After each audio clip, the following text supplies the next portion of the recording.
नमस्कार दोस्तों। आशा करती हूँ आप सब ठीक होंगे और आपकी पढ़ाई भी अच्छी चल रही होगी। आज हम देखेंगे एनसीईआरटी की वन लाइनर बुक जो आईपीएस महेश कुमार बर्णवाल जी की है। इसमें हम सब सबसे पहले आधुनिक भारत का इतिहास पढ़ेंगे जो कि चैप्टर वाइज रहेगा। हम एक एक चैप्टर पढ़ते जाएंगे। हम एक एक चैप्टर जब पढ़ेंगे तो हम क्या होगा कि 15 से 20 मिनट में एक चैप्टर हमारा तैयार हो जाया करेगा। अगर आपने इससे पहले का टॉपिक नहीं देखा है चैप्टर 1 तो पहले आप वो देख लें, फिर ये नेक्स्ट टॉपिक देखें ताकि आपको अच्छे से समझ में आ जाए। तो हम स्टार्ट करते हैं अपना चैप्टर 2 और चैप्टर 3। इसमें हम चैप्टर 2 और चैप्टर 3 दोनों कराएंगे। तो चलिए स्टार्ट करते हैं। आज हम दूसरा टॉपिक देख लेते हैं, ईस्ट इंडिया कंपनी और बंगाल के नवाब। ये हमारा आधुनिक भारत के इतिहास का दूसरा टॉपिक है जो हमारी एनसीईआरटी है महेश कुमार बर्णवाल की, उनकी बुक से। चलिए हम देख लेते हैं, आगे स्टार्ट करते हैं। मुगल सम्राट द्वारा स्वतंत्र रूप से नियुक्त बंगाल का अंतिम गवर्नर कौन था? तो कौन था? मुर्शीद कुली खां, जो 1717 से 1727 तक रहा। मुर्शीद कुली खां ने अपनी राजधानी ढाका से कहाँ स्थानांतरित की थी? तो मुर्शिदाबाद में स्थानांतरित की थी। बंगाल के किस गवर्नर ने यूरोपियों की तुलना मधुमक्खियों से की थी?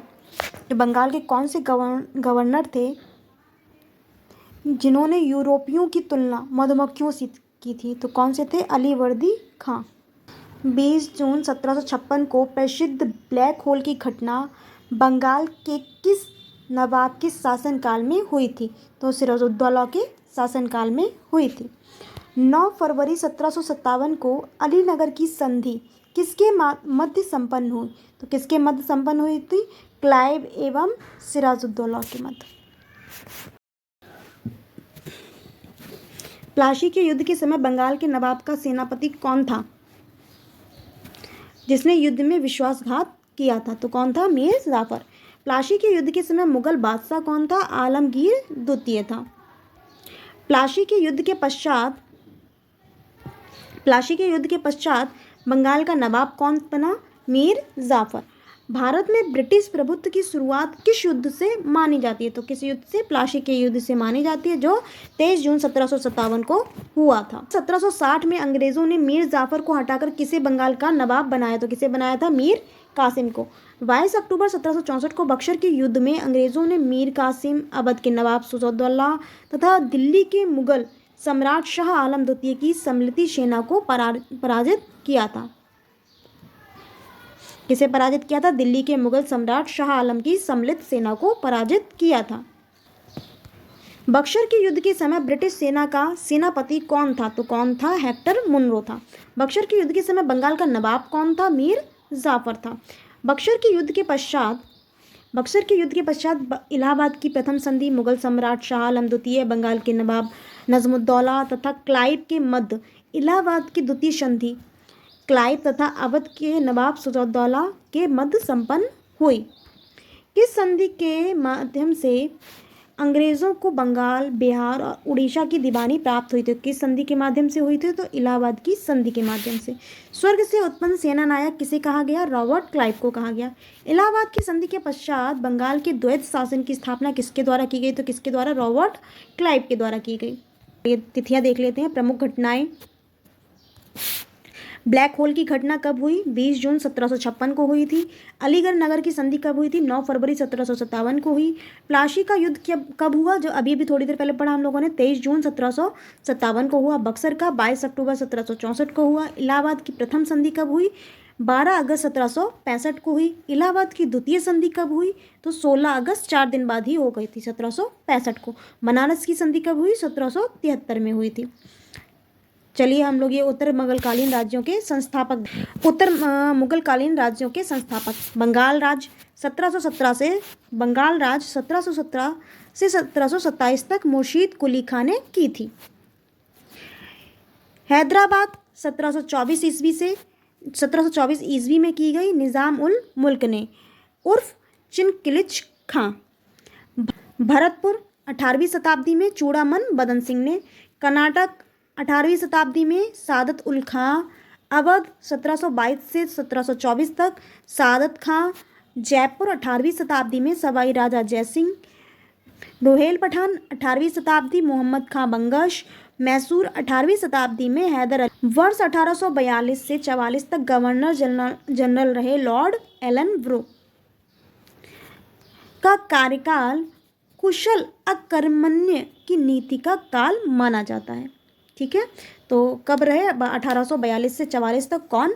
लॉर्ड एलन ब्रो, जिनका कार्यकाल था वो कुशल और अकर्मण्यता की नीति का काल भी माना जाता है।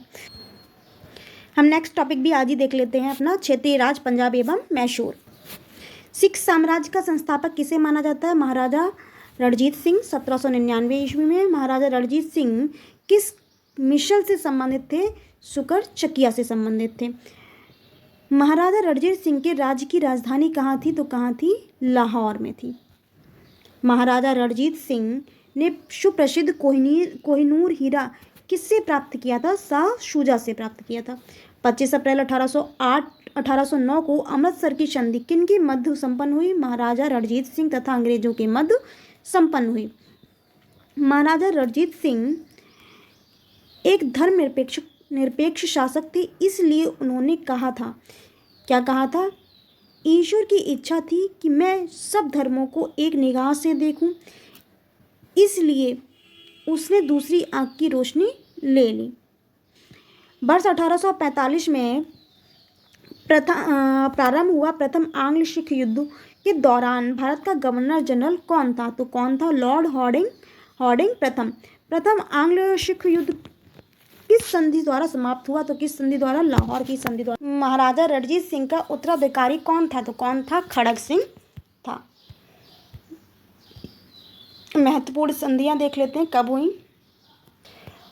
पुरंदर की संधि 1665 ईस्वी में, बड़गांव की संधि 1779 में, सालवाई की संधि 1782 में, देवगांव की संधि 1803 में, सुरजी अर्जुन गांव की संधि 1803 में, पूना की संधि 1817 में और लाहौर की संधि 1806 में हुई थी। और अमृतसर की संधि भी 1809 में संपन्न हुई। द्वितीय आंग्ल सिख युद्ध किस गवर्नर जनरल के कार्यकाल में हुआ?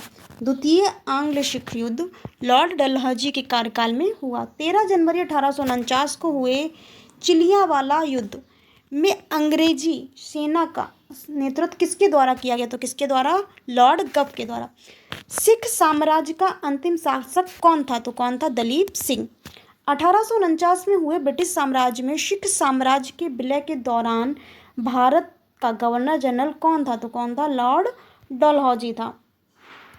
स्वतंत्र राज्य के रूप में मैसूर की स्थापना किसके द्वारा स्थापित की गई थी? किसके द्वारा स्थापित की गई थी? तो किसके द्वारा? हैदर अली। आंग्ल मैसूर जो युद्ध हुए थे हम लोग उनको देख लेते हैं। प्रथम आंग्ल मैसूर युद्ध 1767 से 69 ईस्वी में हैदर अली लॉर्ड बेरेल्स्ट। मद्रास संधि कौन सी थी? मद्रास की थी।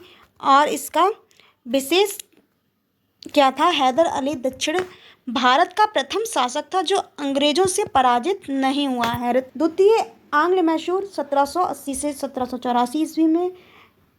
मैसूर शासक कौन था? Haidar Ali. Governor general Warren Hastings. संधि मंगलौर की संधि 1784 में हुई थी। और उस समय की विशेष बात यह थी कि हैदर अली की मृत्यु के बाद टीपू सुल्तान के नेतृत्व में युद्ध हुआ था। तृतीय आंग्ल मैसूर युद्ध टीपू सुल्तान वहाँ के शासक थे और गवर्नर जनरल लॉर्ड कॉर्नवालिस। संधि श्रीरंगपट्टनम की 1782 में हुई थी। उस समय की विशेष बात टीपू सुल्तान की स्थिति कमज़ोर हो गई थी। चतुर्थ आंग्ल मैसूर युद्ध 1799। टीपू सुल्तान शासक, लॉर्ड बेलिजली वहाँ के गवर्नर और मैसूर सहायक संधि हुई। टीपू सुल्तान की मृत्यु, मैसूर में पुनः बाडियार वंश की स्थापना। उस समय की विशेष बात यह थी कि टीपू सुल्तान की मृत्यु हुई, मैसूर में पुनः बाडियार वंश की स्थापना हुई। अंग्रेज़ों ने बाडियार वंश के शासक से सहायक संधि की। सिख साम्राज्य के महाराजा रणजीत सिंह की तुलना फ्रांसीसी यात्री विक्टर जाकमा ने नेपोलियन से की थी।